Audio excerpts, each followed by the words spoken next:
На долю паразитарных заболеваний приходится 14 миллионов случаев смертей в год, что составляет примерно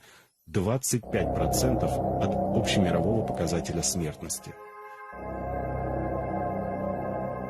Что касается характерных признаков поражения у женщин, то это воспаление яичников, болезненные месячные с обильным кровотечением, упадок сил, нарушение сроков менструального цикла, его сдвигов, затем последовательно развиваются фиброма, миома, фиброзно-кистозная мастопатия, воспаление надпочечников, мочевого пузыря и почек.